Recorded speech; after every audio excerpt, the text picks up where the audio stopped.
have felt so fortunate and so blessed to have been able to travel as much as I have the past few years. From our wedding in Italy to being able to spend 2 weeks in Japan, going to Korea, being able to go back home to Manila. I finally got to cross Singapore off my list, and of course, many trips to Paris, London, etc. It's just incredible to be able to see a lot of beautiful places that I once just daydreamed of, and of course, always being able to revisit some of my favorite cities. Safe to say I love to travel, but one of the things that I've truly fallen back in love with is documenting my travels. Hello everyone, welcome back to the channel. Thank you so much to Samsung for sponsoring this video. I wanted to chat about travel videos and how I organize all of my footage and my files. I'm going to be talking about the Samsung Portable SSD T7 Shield, and this is an amazing solid state if you are editing on the go and you need to travel with something that you know you can rely on for your footage. The past summer was definitely filled with a lot more travel than I anticipated. A lot of work trips came up back to back, and so I was working with a lot of footage that almost overlapped, and so I needed something that was reliable in terms of organizing my files. And when I'm creating my travel videos and my vlogs, I need something that I know that I can rely on. And I've gotten this question before from people asking how I organize everything, so I'm gonna get into that. I genuinely just fell back in love with creating travel videos. Honestly, just like ever since lockdown and COVID and not being able to travel for those 2 years. Once Marco and I were able to start traveling more, it was just so nice to always be able to look back on those trips after we've taken the trip. So if anyone else is a content creator and you're working with videos, this has just been super helpful since I started working off of solid state drives. Over the past few years, as we started to travel more, I started to invest in my gear and equipment more, from laptops, cameras, lenses, microphone. This mic is fairly new this year. Obviously, a solid state drive is very important. Kind of shifted once I started to swap off from desktop to laptop. This one is the Samsung T7 Shield, and it is so compact. It is literally the size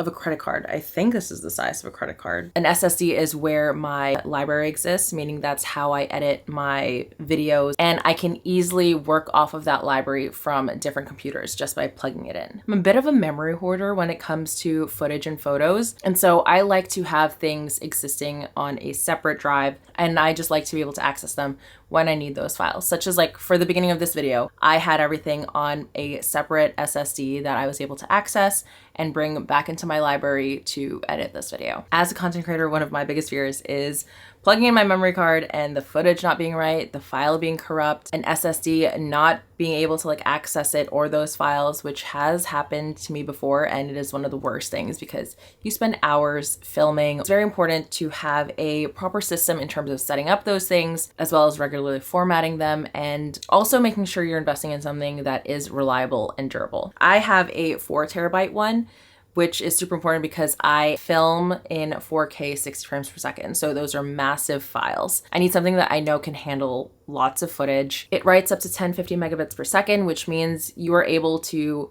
access your files a lot quicker. It has such a small footprint, so it's really good for keeping like on the tray when you're on a flight. And I like that it is rugged. I've had SSDs before that were smooth, which made it really easy for them to slide off of things.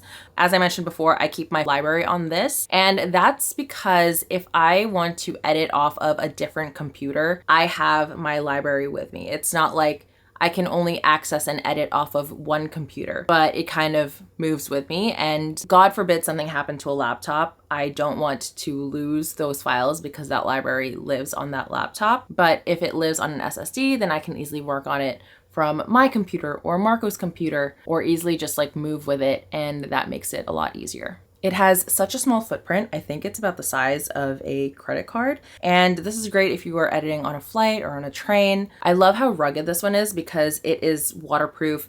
It's good for temperatures. I've definitely had ones before that I couldn't trust to be around water. I love that this one is actually designed to be brought around and traveled with. I also have their memory cards. I have the standard memory card for my larger cameras like my Sony.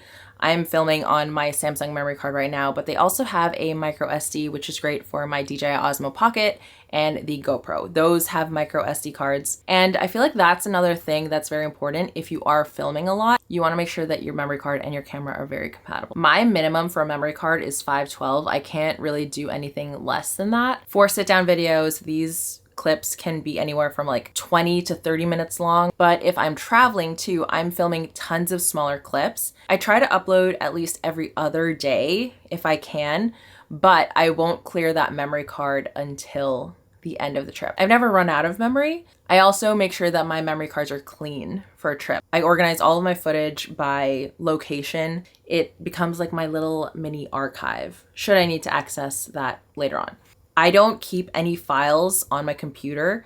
Everything is either in the clouds or on an SSD. You don't need super fancy cameras, but I will say it is important to invest in your memory cards and your SSD, because the one thing you don't want is to lose access to your files, lose access to your footage. So if anyone has been trying to figure out what to do with their footage that they might not need immediately, but they also don't want to delete it or get rid of it, solid state drive is the way to go. I think I have like some Tumblr stuff saved on here too. Some things that I just found and then want to store away. We don't need access to it all the time, but it's good to be able to when you need it. I know that so many of you also love to create content, and I know that for me, ever since I was a kid, I have loved documenting everything. I always had all of the photos for Facebook at the end of a party or a weekend, and it's just always nice to be able to look back on that footage. I mean, I wasn't great about storing those things in the past. I don't even know where they are. But had I had a good solution for memory and storage back then, I could look back on those videos, but I can't. And so if you've been looking for a solution in terms of what to do with your files and storage, it's been awarded one of the best portable SSDs, and it is so compact, which makes it really easy to travel with. I will have links to this down below, as well as some of my other travel favorites and gear. I've tested tons of things in terms of their portability and their durability, so I'll have it linked down below. But thank you all so much for watching. I hope you enjoyed this video, and I will see you in the next one. Bye!